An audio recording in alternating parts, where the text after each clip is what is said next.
Monday, the Prime Minister called me and told me he's not running me anymore. And my question was, who is the Prime Minister? He's not the party. The party is the Free National Movement. And I told some of my colleagues, if we can allow one man to dictate to the Free National Movement, then whatever we get, we deserve. And that may have been the final straw. The now former housing minister said he later got a call advising him of a meeting with the Prime Minister for 9:30 Friday morning. He said after that meeting he was fired from the cabinet. He said to me that he asked me to sit. I sat. He asked me then to. He said that I told somebody that I asked somebody who he is, or I asked somebody who he think he is, and he's going to show me who he is. He wants my resignation by 12 o'clock. And I said, or else? He said, or else that's what I have to do. The High Rock Member of Parliament said he then left the meeting and went to the Ministry of Housing, dropped off the government's vehicle and keys, and then headed back to Grand Bahama.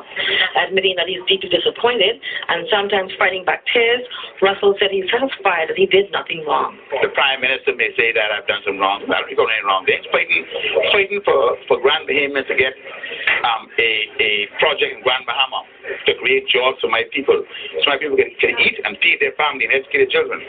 Fighting for that. If that is wrong, then I admit that I was totally wrong. But the people of Grand Bahama is more important to me than any one man or any party. Grand Bahama suffered too long. And if I'm going to be fired because I stood up for getting a project in Grand Bahama, then so be it. He indicated that the project for East Grand Bahama was turned down 4 times, but he is adamant that the government should have met with the investors before turning it down. He said now he's being punished, and he didn't expect to be terminated for speaking his mind. When it comes to my mind, he can do this to me.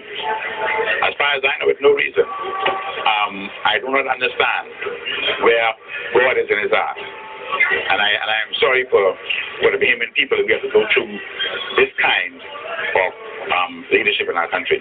The former housing minister said while he is no longer in cabinet, he remains in FNM, and he plans to seek the party's nomination in the upcoming elections. That may irk some people, and that may get them mad they say so. Okay? But Grand Bahama does not belong to Hubert Ingraham, and neither is the Bahamas, and neither is the FNM. And I believe the FNM party should allow all of us to speak our minds, regardless of how each one of us feels. We should also speak it in council, and if they want to change that philosophy, then fine with me.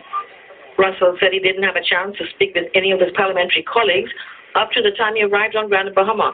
But while addressing the media, he was greeted by a member of Parliament for Clifton, Kendall Wright. I was closer to Hubert Ingraham than anyone else that I know of. So if he did it to me, he could do it to you.